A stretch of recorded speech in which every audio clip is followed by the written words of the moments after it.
voices blending, melodies ascending, harmony in the air.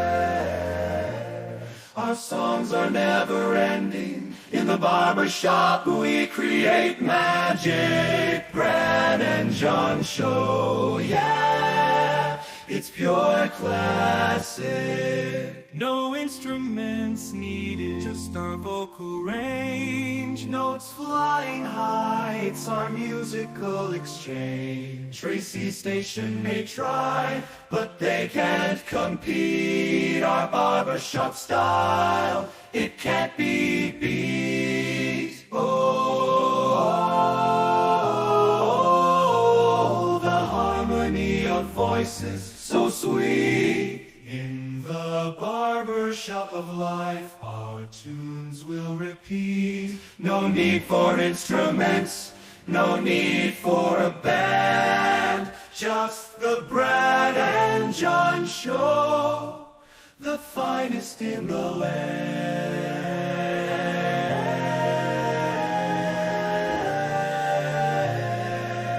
It is the Brad and John Show. Today's date is April 4th. It is a Friday. This is the A block, which means we start just after 7 o'clock. Good morning, John. Good morning to you, Brad. A little housekeeping work to do this morning, so a couple mentions. First off, your friend and mine, Shelly Barr, my former co-host on Westplex 1071, is having some health issues. And I will just say this, that if you know Shelly, I will give my phone number out. My phone number is 314-280-8880. If you're a friend of Shelly's and you would, A, like to call her, or B, like to go see her, contact me and I will put you in touch with her, because I'm telling you, she sure would appreciate people reaching out to her where she's at right now. So once again, if you know Shelly, call me 314 or text me this morning. I'm on the air till 8 o'clock. 314-280-8880.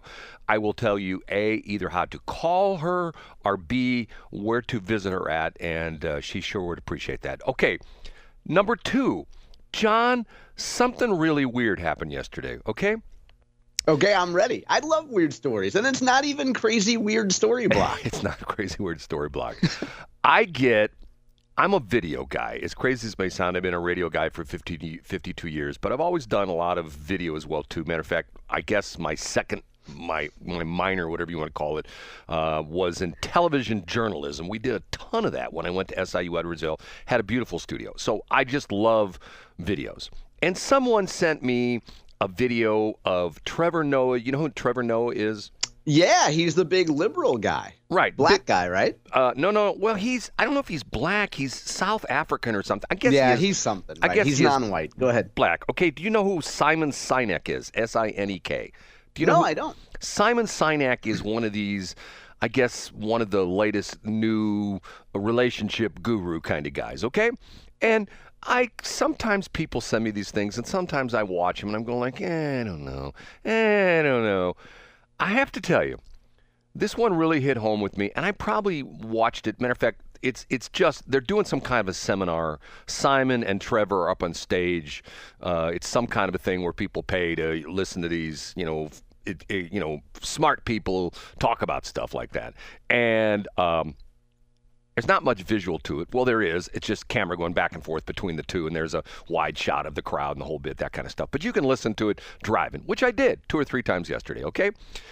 John, it's about friendship, okay? And I'm going to say something that's going to shock you. You ready for this? I'm going to give you 3 words. I'm ready. Actually, 4 words. John, I love you. Oh, Brad, I love you too. And I'm not just saying that reflexively. I'm not just saying that to return the empathy or the emotion there. I love you too, Brad. Simon Sinek says that when you have friends, you should tell them you love them. Not that you want to jump in the hay with them. Well, maybe with some easy there, Brad. Maybe with some friends you would. But yeah, that's true. The friends, you love them, and they have a special place in your life. And John, you have got to be a good friend of mine, as well as Shelly's. You and I have spent some time together with Shelly, and you have to admit, I shouldn't say you shouldn't have to admit, but you will probably admit that Shelly is a fun person, and she's always fun to talk with, right? Absolutely, 100%. Right, and she's one of these people that You'll never see her be like a Debbie Downer kind of type, even when she's not in the best situation. Like, quite honestly, right now, she's not a Debbie Downer. So it's always sort of nice. So, John, I will say that up front. And I hope that what happened between you and I yesterday is water under the bridge and we keep moving on. Brad, I feel like I told dear friends of mine yesterday that I was having a conversation with. I feel like 1,000,000 pounds is off my chest. You are generally a non-confrontational guy, and I am generally a confrontational guy. And that leads to situations in which I prod and I poke and I try to instigate you until I push you over the edge.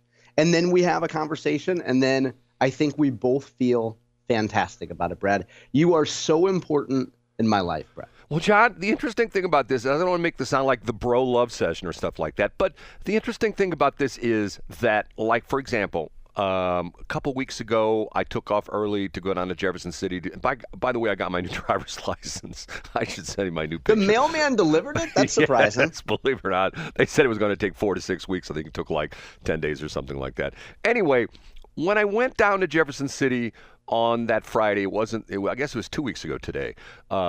It's just something about missing this show. And the crazy thing about this is, as crazy as this may sound, this show has become therapy for me. And yeah, it is. I guess the Postal Service doesn't deliver the bills that I send you, Brad. They don't. They don't. And matter of fact, I've had a traumatic internet failure this morning, which maybe I'll talk about, maybe I won't, which is sort of depressing me, but that's a whole nother story. Okay, well, John, I just want you to say, onward and upward. Are we good then? Brad, we are fantastic. I don't think we've ever been better. Okay, so having said that, Time for the John Combe Best Top 3. every Friday we have a special session of the show because we start off with the harmony of the Barbershop Quartet, and then we bring in the boys from, where are they from? Are they from Poland? Is that a Polish poker? Where is that from? I think so. I just want to point out that it was, remember how long ago it was when I was like, I don't want you to play the polka song anymore. I don't want you to even promote my website. Think of how much I've grown, Brad. Well, I mean, that was a whole 20 hours ago. John, you and I imparted a little radio wisdom on you, which I think that maybe you picked up on, right? I know. I think you're still wrong about this, but go ahead, Brad. Okay. We're going to argue Never mind. in A block again. The polka song is fantastic, and it was never about the polka song. When you get in a fight with a girlfriend, and it's about, in 1995, did Annie pay for my ticket to go see Clueless? Yeah, she did, and we fought about it. But it wasn't about whether or not Ann paid for my ticket to go see Clueless. It was about underlying issues in our relationship. It was never about the polka song, Brad. It was about deeper issues. Okay, well, that is John Combest, and he puts together this amazing website. And he says it's just for a select group of people. I say it's for everybody. I say it's for, because I gave John the analogy that in the radio business, we have what we call P1, P2, and P3 listeners. P1 is like a P1 listener, someone who is working on the dock and they listen to a radio station all day, like KSHE or a talk station or something like that. P2 listener is someone who maybe will listen to a station for an hour, hour and a half. And then you have your P3 listeners, who are button pushers. They're just pushing buttons. They hear a commercial, come on, bonk, they're in the next station. Okay, John has lots of P1 people that that inhale his website. I say he's got P2s and P3s. And quite honestly, myself and Shelly, after she came back from her chamber meeting, both of us became P2 and P3 viewers of your website. So you did, and let's point out that urologist says you're a P4 because of your prostate. That's right. Brad, are we ever going to get to the top 3? No, we're never going to get to the top 3. Matter of fact, right now we bring in this guy right here. What's your name, sir? I'm Casey Kasem. And what do you do? Now on with the countdown. And how do you start? In third place. Oh, speaking of people I love, let's talk about Scott Fawn. He had incoming Franklin County presiding commissioner, Dave Schatz on his midweek update, his TWMPDaily, hosted by Scott Fawn, Jake Crozen, Kelton Turner, and Dave Schatz got right to the heart of the matter. Talked about his relationship with Mike Moon. The ups, the downs, the good times and the bad. Sound familiar, Brad? Does it remind you of yesterday morning with John Combest? Now, let's not make this about us. Well, Dave Schatz says he's got a lot of respect for Mike Moon. They had a lot of personal issues. He thought they worked past them. Turns out there were probably still some lingering issues there. Now you say, cool story, John. We've already heard about bromance this morning. Tell us something we don't know. Scott Fawn asked a penetrating question, which was, hey, Mike Moon was on the floor of the Senate reading comments that were presumably from the folks from the Franklin County Republican Central Committee. What do you think, Dave Schatz, about this whole vetting process? Franklin County Republican Central Committee says Dave Schatz would meet with them.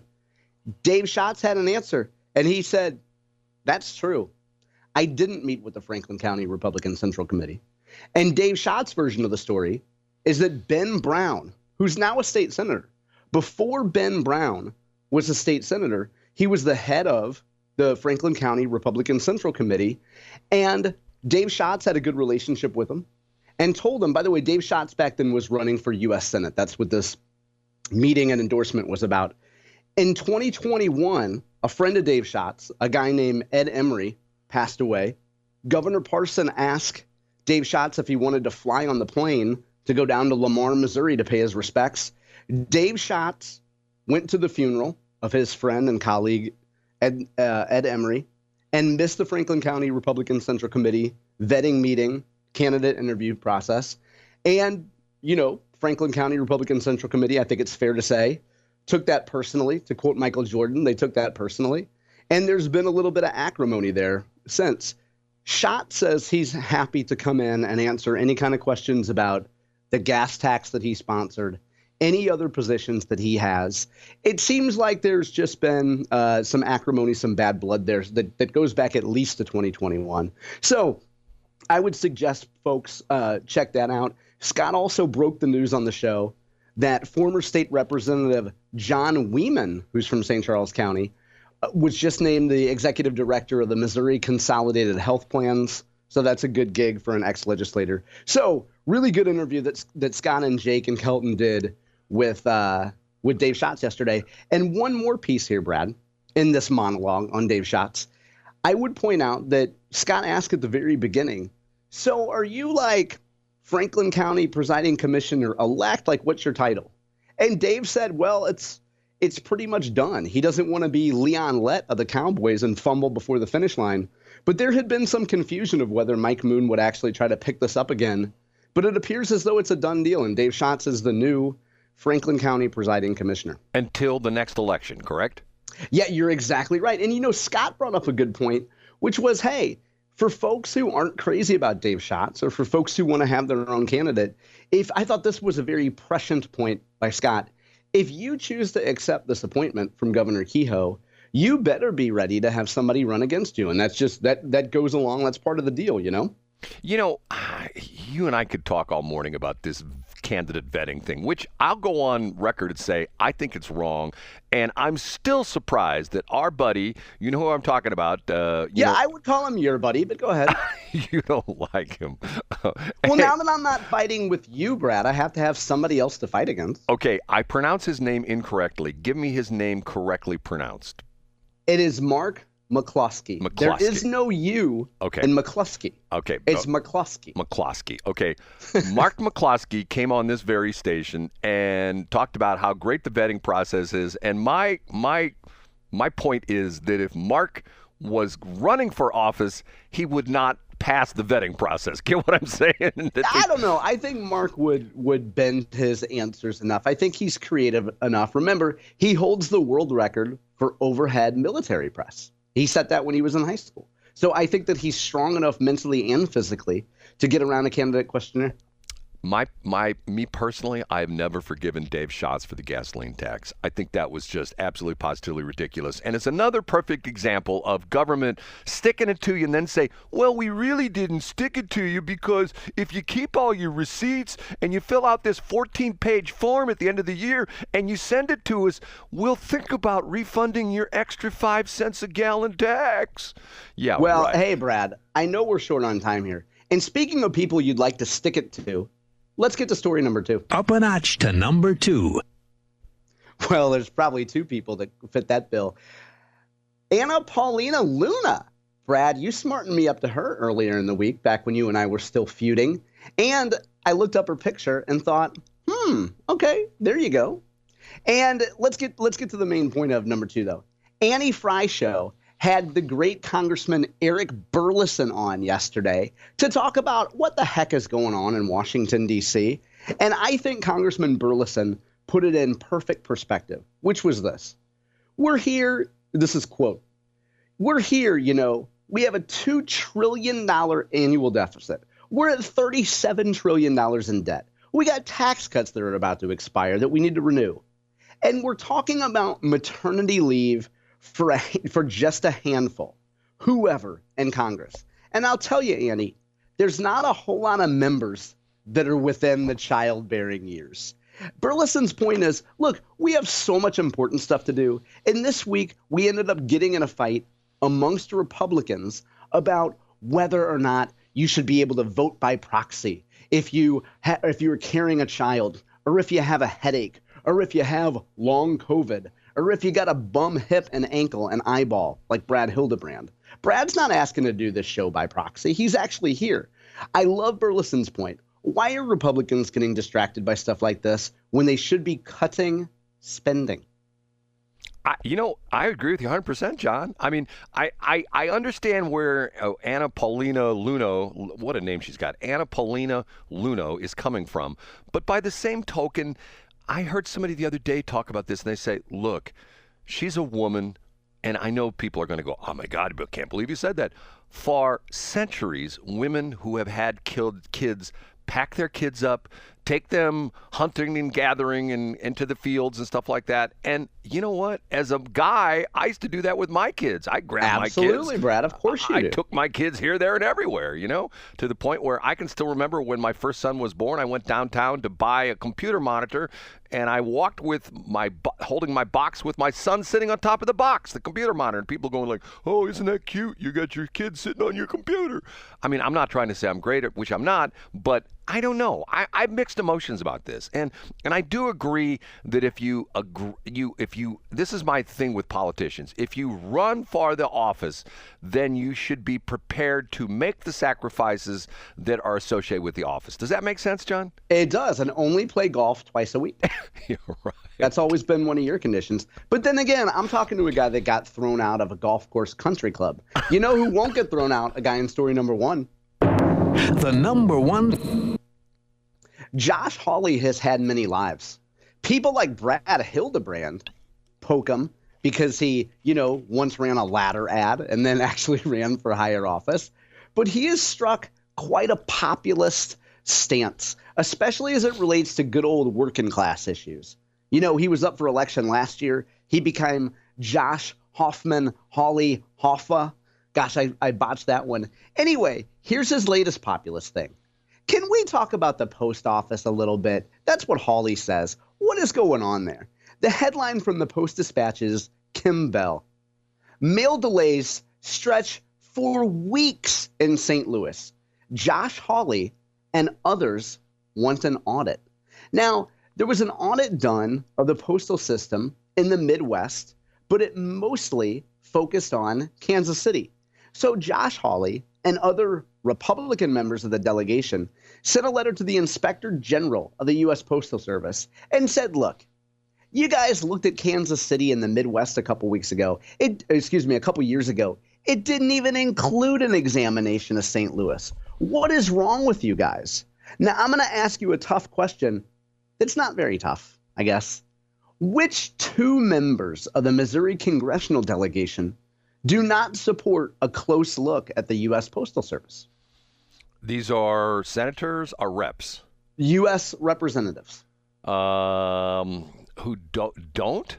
Yes, two members of the congressional delegation, which is bipartisan. Bob Onder and Ann Wagner? Am I wrong? No. We're going to take the 2 Democrats, one in Kansas City, Emanuel Cleaver, and one from Wesley Bell. So they're the 2 members of the Missouri congressional delegation that did not sign the letter looking at a closer look or calling for a closer look at the U.S. Postal Service. Interesting. Now, I tell you what, we're right where we should break right now.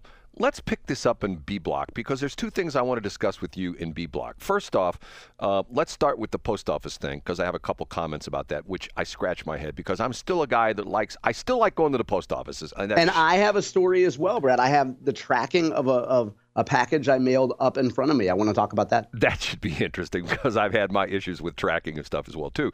The other thing was I would like to have John Combest address John Combest, the guy who watches the market closely and is an investor and has stocks and hedge funds and all sorts of different things. I'd like to hear your feedback on what happened yesterday. I'd love to. And there's a huge misperception that I hope our listeners don't fall into. Let's talk about that. That's part of what I wanted to talk to you about because if you watched any news or read any news or saw things on the internet yesterday, gloom and doom, oh my God, it's depression again. We're gonna have the people lined up at at soup kitchens and stuff like that, which is not the case. But anyway, we'll talk about that. Is that something we can talk about next break? Yeah, absolutely. Okay, let's do the post office first, then we'll do that. Okay,